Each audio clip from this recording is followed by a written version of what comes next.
이 49장, 창세기 49장의 이야기는 이제 야곱이 거의 죽을 때가 되어가지고 마지막 유언을 하는 자리입니다.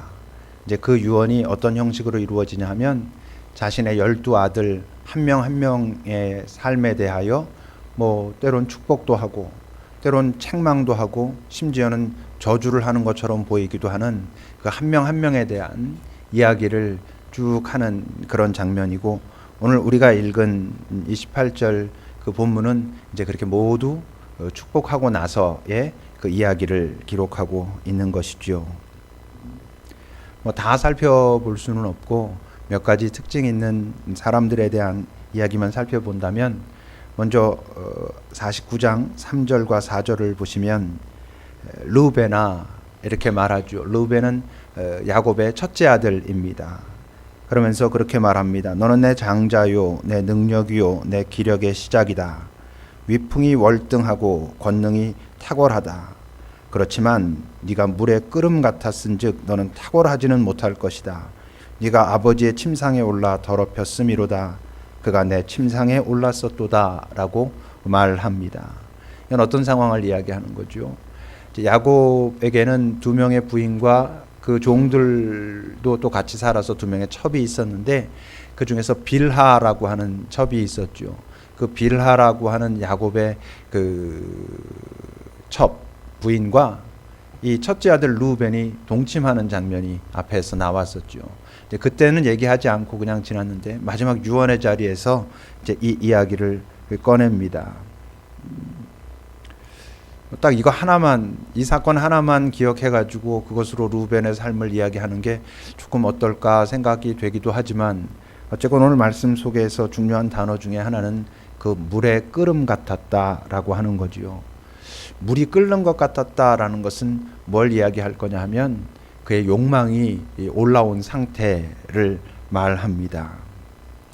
성경은 네가 그 물의 끓는 것 같을 그때에 그 끓는 대로 행동하게 되면 네가 아무리 탁월한 능력이 있을지라도 실제로 탁월한 삶을 살 수는 없을 것이다. 이렇게 경고하고 또는 저주하고 있는 것입니다.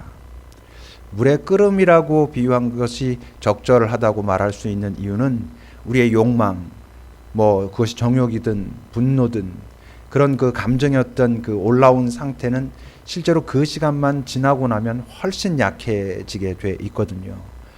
그 시간이 지나고 나면 대부분, 그래서 물의 끓음 같은 그런 순간에 내린 선택은 대부분 후회하게 되죠. 아, 그때 그러지 말걸, 왜 그랬지? 라고 하면서도 그 물에 끓는 것 같은 그 순간을 이겨내기는 물론 쉽지 않은 것입니다. 근데 문제는 뭐라고요? 그 물의 끓음을 극복해내지 못하면, 다시 말해서 어떤 욕망이든 자기의 감정의 어떤 휘둘림이든 그것을 제어할 수 없으면 아무리 탁월한 능력을 가지고 있다 할지라도 탁월한 삶을 살아낼 수는 없다라고 말합니다. 이 이야기를 다르게 표현한다면 그렇게 이야기할 수 있을 겁니다. 너의 욕망과 네 삶의 절정 또는 네 삶의 의미, 이렇게 말할 수 있을 것 같은데, 네 욕망과 네 삶의 절정을 바꾸지 마라. 네 욕망을 따라다니다가 정말로 네가 네 삶에서 이루어내야 할 네 삶의 그 자리, 네가 꼭 도달해야 할 그 자리에는 가지도 못한 채 그저 욕망에만 휘둘리다가 끝나는 인생 되지 말라라고 경고하는 것이라고 말할 수 있습니다. 그리고 나서 이제 둘째 아들, 셋째 아들이 시므온과 레위입니다. 그들에 대해서도 별로 좋은 이야기를 하지 않아요. 5절을 보세요. 시므온과 레위는 형제고 그들의 칼은 폭력의 도구로 사용되었다라고 말합니다. 이건 지금 야곱이 뭘 기억하면서 하는 거죠? 야곱에게 있었던 유일한 딸 디나가 있었죠. 디나가 있었는데 이제 삼촌집 라반에서 다 내려왔을 때 세겜이라고 하는 땅에 갔을 때 그 세겜족의 추장인 세겜에게 그 야곱의 딸 디나가 이제 겁탈을 당하는 사건이 벌어지잖아요. 이제 그 사건이 벌어졌을 때 이제 모든 형제들이, 당연히 야곱까지도 이제 분노했습니다. 분노했는데 이제 시므온과 레위가 어떤 일을 주동합니까? 이제 그들과 화친을 하는 척하면서 좋다, 결혼하자. 내 결혼해야 되는데 우리 민족은, 우리 부족은 이 할례를 받지 않은 부족과는, 사람들과는 관계를 맺을 수 없으니까 너희들 다 할례를 받아라. 그래가지고 그들이 할례 받고 다 아파서 낑낑대고 있을 때 쳐들어가 가지고 어떻게 합니까? 다 죽입니다. 남자, 여자, 뭐 동물들까지 다 죽이는 일을 벌이지요. 이제 그때도 야곱이 너희가 어떻게 해서 이렇게까지 했느냐. 지금 그 주변에 얼마나 그들과 그 화친하면서 지내는 부족들이 많은데 우리가 죽게 되었다라고 막 염려하는 그런 장면이 있는데, 이제 마지막 자리에서 시므온과 레위를 향해서 이제 그렇게 거의 저주를 하지요. 그래서 6절부터 보면 내 호나 그들의 모의에 상관하지 말지어다. 내 영광아 그들의 집회에 참여하지 말지어다. 그들이 그들의 분노대로 사람을 죽이고 그들의 혈기대로 소와 발목 힘줄을 끊었음이로다 라고 하면서 7절까지 그야말로 저주를 내립니다.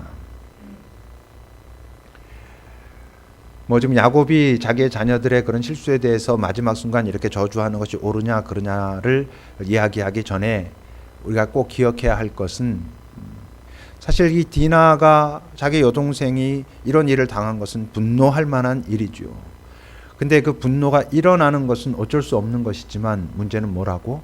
그 분노대로 행하는 것이 항상 문제를 일으킨다라는 거지요.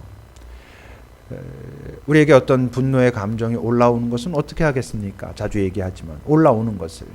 그런데 문제는 그 분노대로 행하게 되면, 많은 경우 여러분 보세요.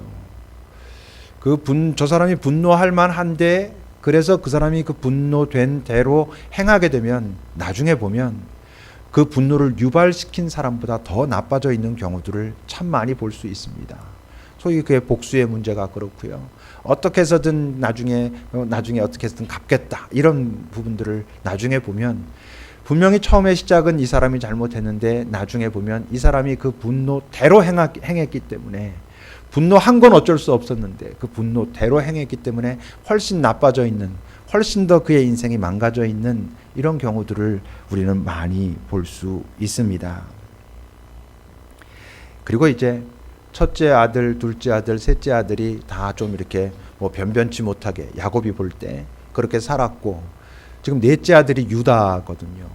유다는 지금 이 뒤에 부분에 올수록 굉장히 아버지의 그 총망을, 신뢰를 받는 아들이 되지 않았습니까? 베냐민 멋지게 살려가지고 왔죠. 내가 대신 죽겠습니다. 뭐 이랬다가 살려가지고 오고, 나중에 고센 땅에 머물게 하라 그럴 때도 유다를 통해 가지고 그런 모든 일들을 진행하거든요. 그건 무슨 소리냐면 지금 현재 이 야곱에게는 유다가 아주 믿음직한 아들, 더군다나 첫째, 둘째, 셋째 아들이 별로 마음에 안 들었는데 넷째 아들이니까 그에게는 아주 큰 축복을 합니다.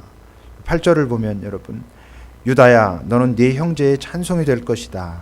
네 손이 네 원수의 목을 잡을 것이요 네 아버지의 아들들이 네 앞에 절하리로다.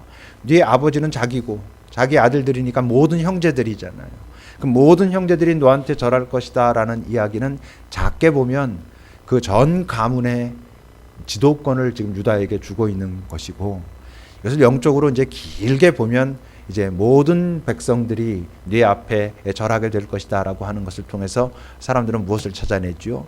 유다 지파에서 예수님이 나시지 않습니까? 그래서 메시아 예언이 이 안에 들어있다라고도 얘기합니다. 그래서 10절을 보면 규가 유다를 떠나지 아니할 것이다. 규는 뭐냐 하면 그 왕이 들고 있던 봉, 그 왕의 권위를 상징하는 그 봉을 말하는 거거든요. 그러니까 그 규가 유다를 떠나지 않을 것이요 통치자의 지팡이가 그 발 사이에서 떠나지 아니하기를 실로가 오시기까지 이르리니 그에게 모든 백성이 복종할 것이다. 여기서 이제 신학자들이 뭐 야곱이 유다 지파에서 메시아가 날 것이다 이렇게 예언한 것이기야 했겠습니까만, 이제 훗날 이 예언 속엔 야곱이 알지도 못하는 사이에 메시아 예언이 숨겨져 있다라고 말하지요. 근데 잘 살펴보면 유다보다 더 큰 축복을 받고 있는 사람이 있어요.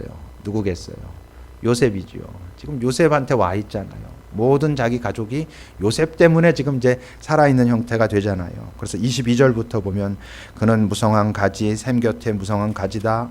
뭐 담을 넘었도다. 활 쏘는 자가 학대했지만 그는 오히려 그 팔이 힘이 있어가지고 뭐 목자의 손을 힘을 입었고 하나님께로부터 말미암아 다 도움을 받을 것이고 해서 굉장히 큰 축복을 이제 요셉에게 합니다.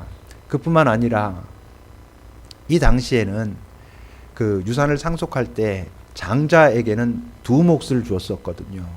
근데 지금 앞에서도 우리가 본 것처럼 야곱이 요셉에게 뭐라 그랬죠? 네 두 아들 에브라임과 므낫세는 내 아들로 삼겠다는 얘기는 꼭 그 아들들을 내가 뺏겠다 이런 의미가 아니고 그 아이들 한 명 한 명에게 다 유산을 상속하니까 결국 요셉 지파에게는 유산을 두 몫을 주는 형태가 되죠. 그러니까 지금 그 이야기는 뭐냐 하면 요셉을 장자처럼 인정하겠다 이런 이야기가 거기에 이제 들어 있었던 것이죠. 뭐 그 외에도 뭐 그 아들들 한 명 한 명에게 이런저런 축복과 또는 책망 이런 것들을 하고 있습니다. 네 번째 문제는 지금 야곱이 이렇게 하고 있는 이 유언, 뭐 책망도 있고 심지어 저주도 있고 축복도 있고, 그런데 이 유언의 근거가 뭐냐 하는 것이죠. 뭐였습니까? 자기 자녀들의 자식들의 지금까지의 삶인 거죠. 다시 말하면 이런 겁니다.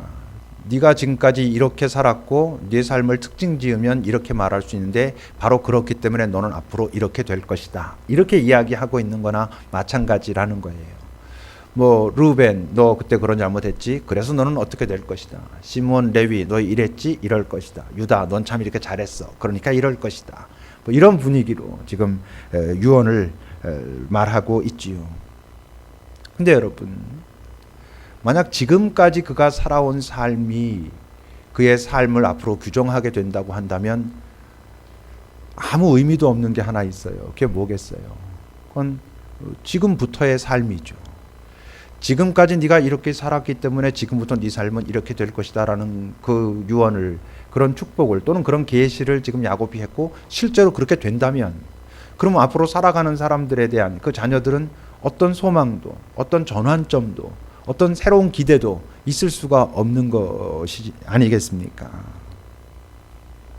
더군다나 지금 이들의 삶을 규정하는 자기의 자식들의 지금까지의 삶을 특징 짓는 그것조차도 매우 야곱 자기 자신의 자기 중심의 시각으로 지금 보고 있는 거거든요. 뭐 루벤이 많은 실수를 했겠지만 그의 삶을 꼭 특징 지을 때 자기 부인과 잠자리를 같이 했던 그거 하나로 그의 인생을 딱 규정 짓는다는 건 조금 심하지 않겠습니까? 다 마찬가지죠. 그런데 지금 야곱이 자기 중심의 그냥 시각을 가지고 그렇게 유언합니다. 요한계시록이 이제 성경 맨 끝에 책인데 요한계시록 2장과 3장을 보면 이제 성령께서 사도 요한이 요한계시록을 기록하지 않았습니까? 성령께서 그 사도 요한을 통해 가지고 그 소아시아 지역, 터키 지역이죠 지금의 그 소아시아 지역의 7교회에 하시는 그 계시의 말씀이 있어요. 그러니까 뭐 에베소 교회도 있고 뭐 서머나 교회도 있고 필라델피아 교회도 있고 이제 그 7교회가 있는데 7교회 하나하나를 갖다가 이제 성령께서 사도 요한을 통해 가지고 짚어 가시면서 여러 가지 말씀을 하시는데 그 7교회 중에서 책망을 받지 않은 교회는 2교회밖에 없어요. 서머나 교회와 필라델피아 교회라고 하는 2교회만 책망을 받지 않았고 나머지 뭐 에베소 교회라든지 사대 교회라든지 두아디라 교회라든지 그런 나머지 5교회는 굉장히 심각한 책망들을 받았어요. 네 첫사랑이 없어졌다. 너는 거짓 선지자를 지금 너희 그 회중에 들어오게 해가지고 그들로 하여금 자기들 마음대로 하는 걸 방치해 두었다라든지 여러 가지 아주 심각하고 진지한, 오히려 지금 야곱의 자녀들 같은 경우는 어떤 삶의 어떤 실수의 순간들을 말하고 있다면 굉장히 본질적인 실수를 하고 있는 부분들을 책망하고 있어요. 근데 그럼에도 불구하고 그 7교회 모두 결론의 자리에서 사도 요한을 통해서 성령이 하신 계시의 결론은 뭐냐 하면 매우 긍정적인 계시였어요. 너희들에게 생명의 면류관이 있을 것이다. 너희들에게 큰 권세가 있어서 다스리게 될 것이다. 라든지 아주 굉장히 긍정적인 이야기로 7교회 모두 마무리됩니다. 그 중간에 어떤 일이 벌어졌겠어요? 그런 잘못을 했을지라도 괜찮아. 그래도 내가 잘못을 아무리 했을지라도 내가 너 사랑하니까 이렇게 해줄게 라고 돼 있지 않고 분명히 뭐가 있겠어요? 책망받은 5교회, 나중에 여러분들 그 요한계시록 2장 3장을 읽어보면 책망받은 5교회에 항상 모든 5교회에 딱 있는 이야기가 있는데 그게 뭐냐면 회개하라라는 이야기입니다. 너희들이 지금까지 이렇게 했다. 이렇게 했지만 내 얘기를 듣고 회개하라. 그러면 너희에게 생명의 면류관을 주겠다. 너희들이 회개하면 이렇게 될 것이고 결국 너희들이 온 이 백성들을 다스리는 권세를 갖게 될 것이다. 이렇게 말씀하고 있다는 것이죠. 우리가 자주 나누지만 여러분, 예수님 사건이 우리에게 복음, 기쁜 소식이 되는 이유가 무엇입니까, 여러분? 죽어서 천국 가는 것만 이야기하는 것은 반만 이야기하는 거라 그랬죠.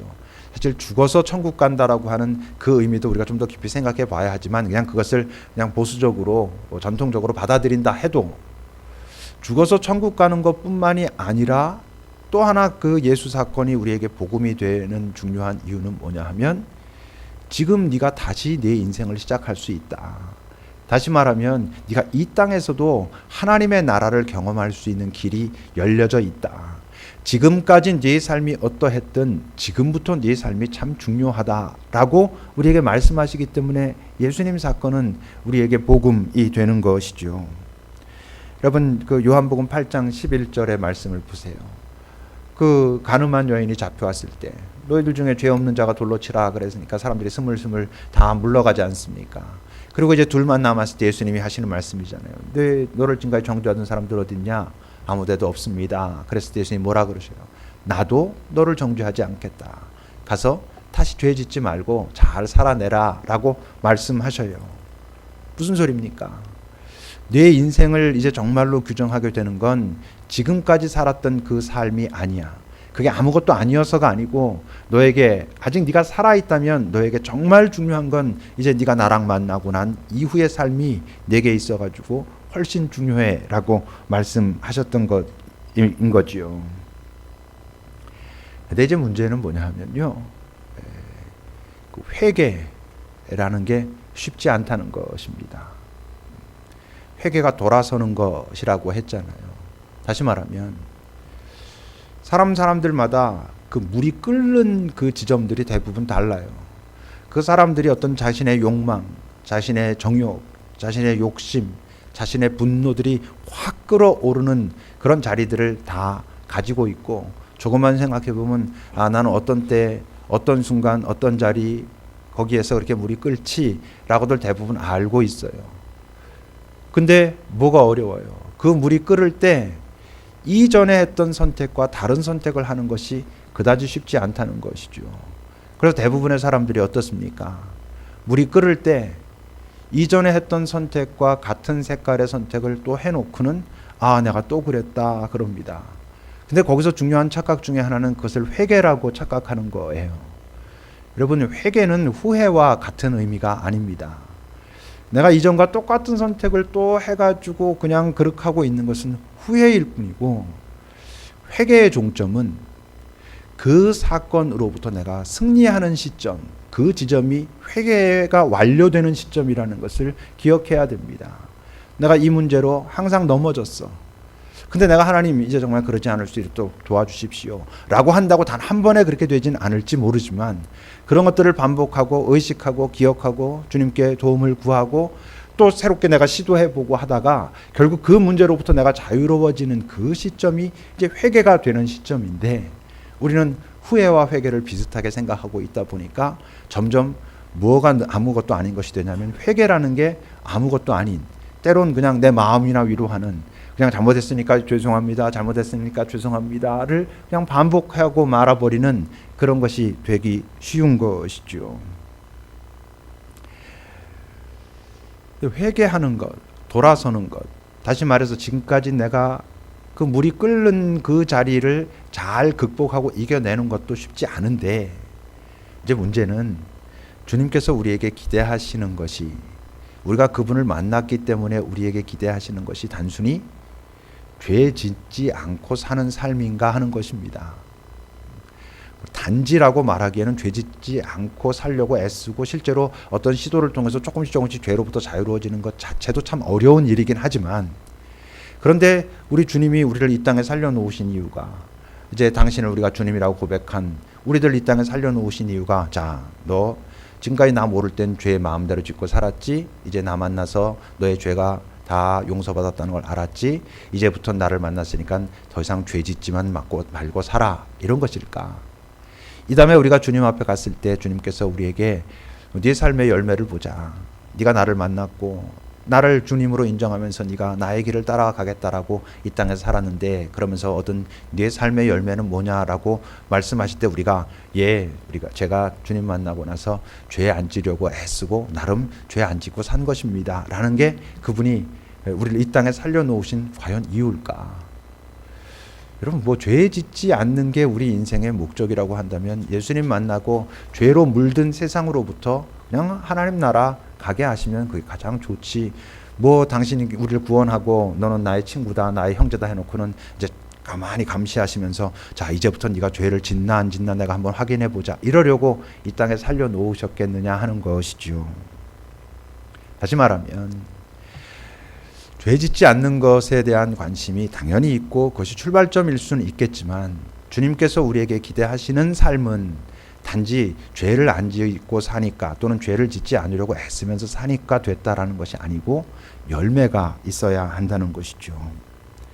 그럼 마태복음 7장 19절 20절을 보세요. 이게 산상수훈의 마지막 자리 아닙니까? 예수님이 이렇게 말씀하셨어요. 아름다운 열매를 맺지 아니하는 나무마다 찍혀 불에 던져지느니라. 이러므로 그들의 열매로 그의 삶이 어떤 삶이었는지를 내가 평가할 것이다 라고 말씀하셨어요. 그러니까 여러분 이게 단순히 죄 짓지 않고 사는 삶만을 말씀하시는 건 아닐 거 아니겠어요. 요한복음 15장 2절을 보십시오. 역시 예수님의 말씀입니다.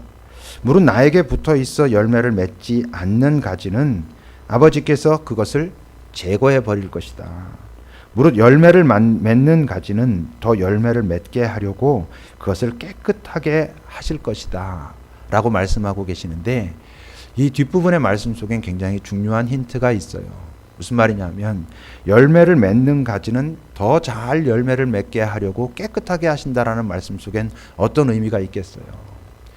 네가 이 땅에 하나님께서 너를 살려두신 이유를 잘 생각하고 고민하고 내 삶에서 꼭 맺어야 된 열매는 무엇일까라고 하는 것이 진심으로 진지하게 고민하게 되면 너는 그 고민하는 만큼 죄로부터 멀어지게 될 거야 라는 말씀이 이 안에 숨겨져 있죠. 이를테면 이제 프로야구가 개막되는데 지금 스프링 캠프를 하지 않습니까? 근데 정말 이번 시즌엔 내가 최고의 성적을 내겠다. 금년이 지나고 나면 FA가 되니까 뭔가 대박을 터뜨려야 되겠다. 라고 하는 사람이고 그 사람이 진심이라면 그 훈련하는 과정에서 이 스프링 캠프를 보낼 때 정말 최선을 다해서 보낼 것입니다. 사람들이랑 끝나고 난 다음에 나가서 술 먹고 다니고 하고 하지 않고 자기 몸도 관리하고 하고 최선을 다해서 그렇게 할 거라는 것이죠. 다시 말하면 죄의 문제로부터 자유로워지는 것도 단순히 죄를 짓지 않겠다라고 다짐하고 그것을 낑낑거리고 다시는 내가 참아야지 하는 그런 것에서 온다기보다는 정말 내 삶의 의미가, 내 삶의 열매가, 내 주님께서 내게 기대하시는 것이 무엇인가에 대해서 진지하게 고민하고 거기에 대해서 한 걸음 걸어갈 때 죄의 문제가 훨씬 더 자유로워지는 것을 볼 수 있다는 말씀이지요. 그렇다면 열매를 잘 맺지 못하는 사람들, 열매를 맺는 게 옳다고 생각하면서도 주님 분명히 그렇게 기대하신다고 생각하면서도 열매 맺지 못하는 사람들이 가지고 있는 아주 중요한 몇 가지 특징이 있습니다. 이것이 전부는 아니겠지만 몇 가지만 생각해 본다면 우선 첫째는 뭐겠어요? 당연히 죄인 것이죠. 정확하게 말하면 죄를 짓는 사람이 열매를 맺지 못한다라기보다는 그 죄를 지속하는 자들, 그 죄를 고집하는 자들에게는 열매가 맺히지 못할 것입니다. 야곱의 이야기 속에서 보면 그가 아무리 탁월한 능력을 가지고 있을지라도 탁월함에 이룰 수 없다는 것이죠. 왜 그럴까요? 여기서 말하는 열매는 이 세상에서 말하는 성공을 말하는 게 아니고 영원한 하나님의 나라에서 네 그 삶에서 맺은 그 열매는 의미 있다라고 말씀하실 만한 것을 의미하거든요. 바로 그렇기 때문에 그 열매는 이 땅에서 말하는 재주 있는 사람들이 자기의 재주를 발휘해서 갖게 되는 어떤 성취를 말하는 게 아니고 우리가 각자 가지고 있는 자신의 능력에다가 하나님의 동행하심으로 인해서만 만들어지는 열매가 있다는 것을 우리가 알아야 되고, 바로 그 열매는 죄를 고집하는 한 맺을 수 없다는 것이죠. 우리의 실수가 있을 수 있습니다. 근데 우리의 문제는 그런 죄를 짓는 것보다 그 죄를 고집하는 것이죠. 죄를 져야지라고 고집하지는 않죠. 짓지 말아야지라고 하면서 지속하는 것이죠. 왜 그러겠어요? 내 삶의 의미에 대한, 하나님과 그 삶을 깊이 나누는 것에 대한 진심, 그것이 없기 때문에 그것이 반복됩니다. 그래서 죄는, 다시 말하지만 정확하게 말하면 죄의 지속, 죄의 고집, 그 형태가 어떠하든 그것은 우리의 삶에서 하나님께서 기뻐하시는 또는 기대하시는 열매를 맺을 수 없게 하지요. 그런 부분에서 조금 자유롭다 할지라도 그럼에도 열매를 맺지 못하는 사람들의 또 하나의 특징은요, 합리화입니다. 의외로 많은 사람들이 자기가 가지고 있는 자기 삶의 아픔들이 있죠. 사람들마다 그 아픔들이 있습니다. 근데 그 아픔이 자기 지금 현재의 삶의 변명이 되어 있는 사람들이 참 많이 있어요. 그 아픔이 팩트가 아니라는 얘기가 아닙니다. 그건 아픔 아니야 라고 얘기하자는 게 아닙니다. 분명히 세상에는 상대적으로 이 땅에 같이 태어났는데 누구는 뭐 소위 금숟가락 물고 태어나고 누구는 뭐 아무것도 갖지 않은 채로 태어나고 뭐 이렇게 말한다고 하는데, 분명히 보면 어떤 사람은 참 힘들겠다, 저 사람의 저건 아프겠다 할 만한 것들을 가지고 있는 사람들이 있지요. 그건 팩트이지요. 그건 인정해야 합니다. 그건 자기의 가정의 환경이건 자기가 가지고 있는 재주건 아니면 건강의 문제이건 그것이 무엇이든 분명히 상대적으로 힘들고 아프고 억울하고 그럴 수 있다는 것을 인정할 만한 그런 사람들이 있습니다만, 이제 그게 변명이 되면 내가 지금 이렇게 살 수밖에 없는 이유는 이것 때문이야 라고 한다면, 그걸 가지고 사람들이 그래도 안 돼 라고 막 할 수는 없을지 모르지만 그 삶에는 열매가 맺히지 않아요. 굳이 시므온과 레위의 이야기를 비유로 말하면, 자기의 아픔이 자기의 지금 현재의 모습, 자기의 삶의 변명이 되어 있는 사람들은 어떻게 되기 쉽냐 하면 소위 분노대로 행하기 쉽거든요. 자기의 삶의 분명한 아픔을, 누가 보더라도 분명한 아픔, 인정할 수밖에 없는 아픔을 가지고 있는 사람들은 자기의 분노대로 행하는 것을 자기도 모르는 사이에 나는 이럴 수밖에 없어라고 그렇게 생각하며 살고 있어요.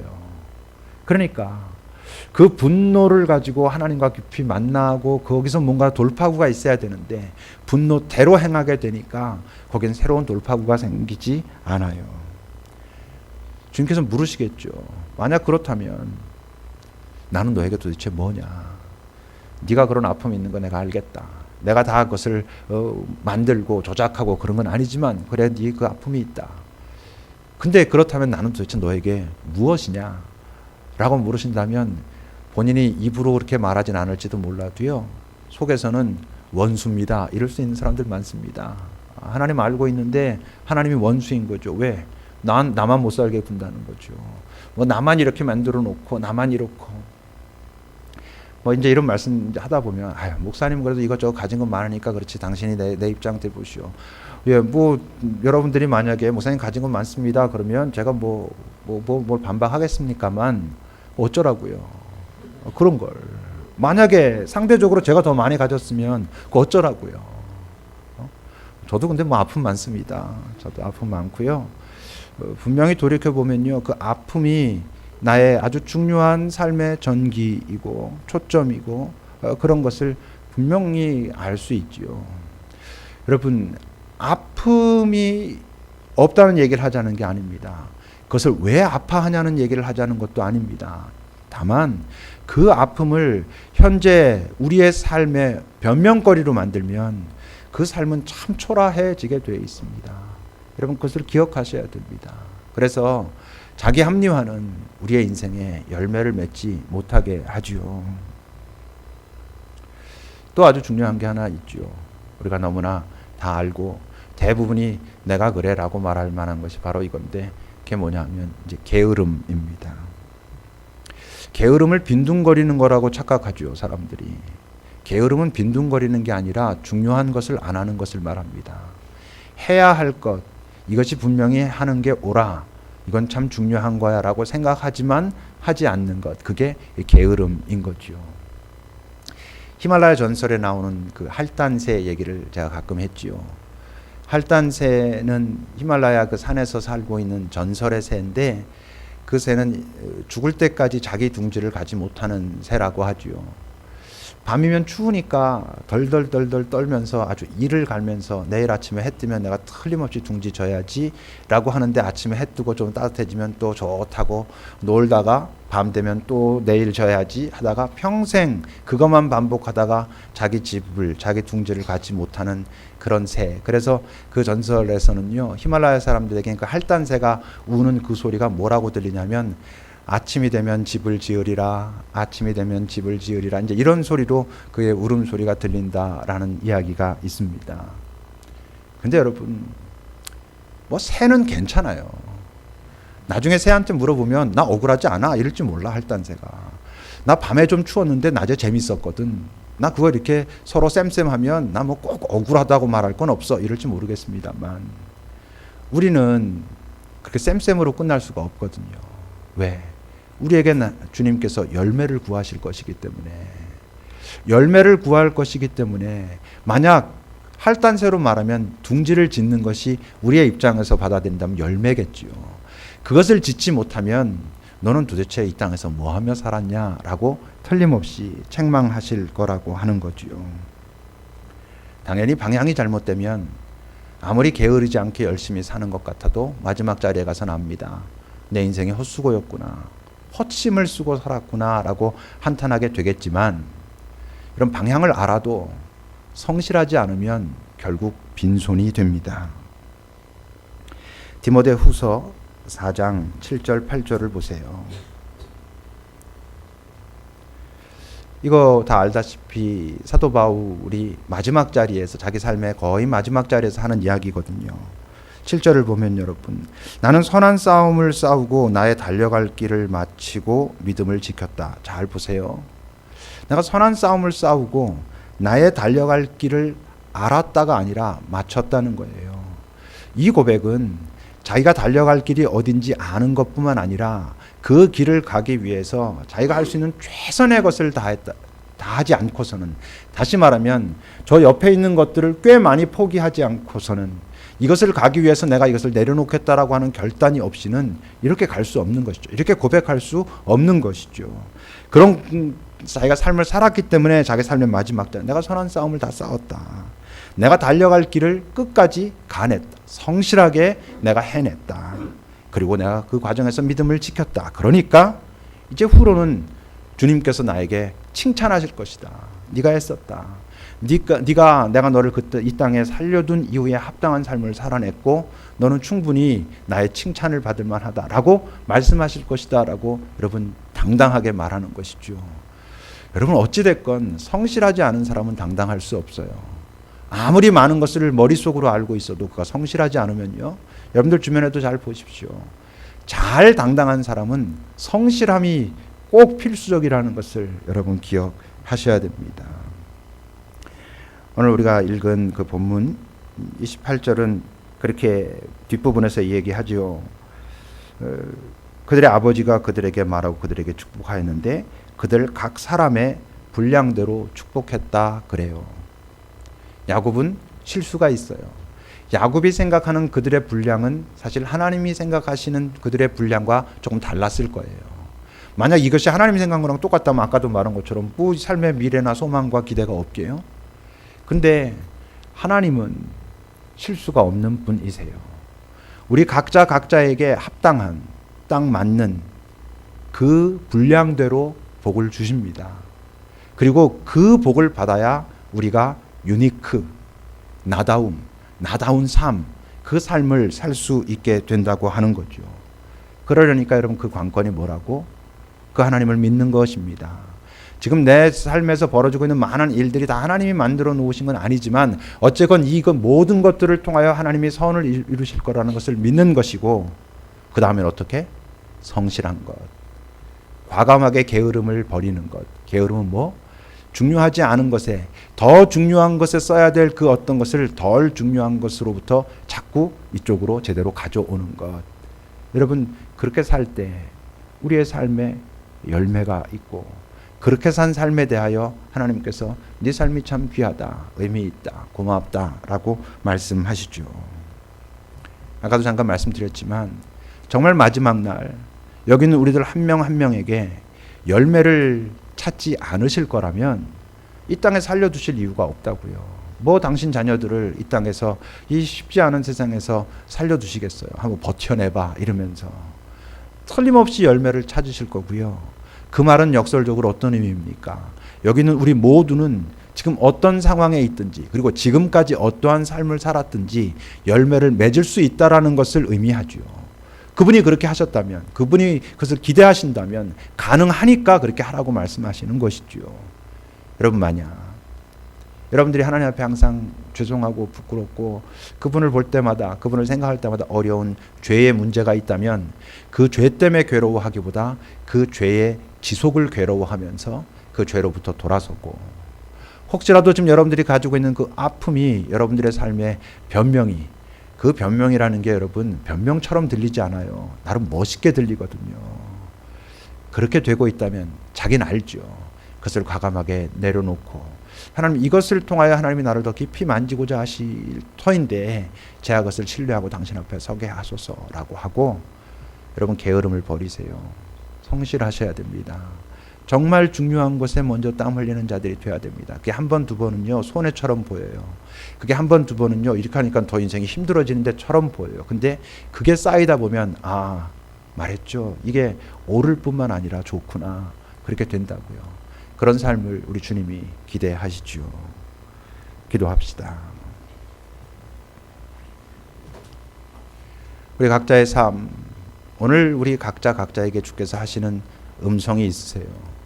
내가 고집하고 있는 죄의 문제, 또는 나의 변명 합리화, 또는 나의 그 게으름, 주님은 내게 무엇을 말씀하실까 한번 잘 보면서, 주님, 제가 고집하지 않게 하옵소서라고 우리 잠시 기도합시다.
주님,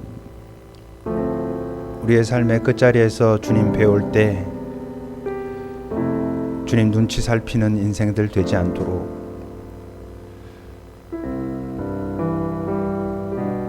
내 인생 참 잘났다고 말할 건 없지만 그래도 주님, 이것은 참 소중하게 제가 진심으로 땀 흘리며 그 맺은 열매입니다 라고 말할 수 있는 그런 삶을 우리 모두가 살아내도록, 그럼 우리끼리 만났을 때에도 서로 축복하면서 수고했다라고 웃으며 말할 수 있도록, 인생의 가장 마지막 자리에서 가장 초라한 인생 되지 않도록 주님 우리를 이끌어 주소서.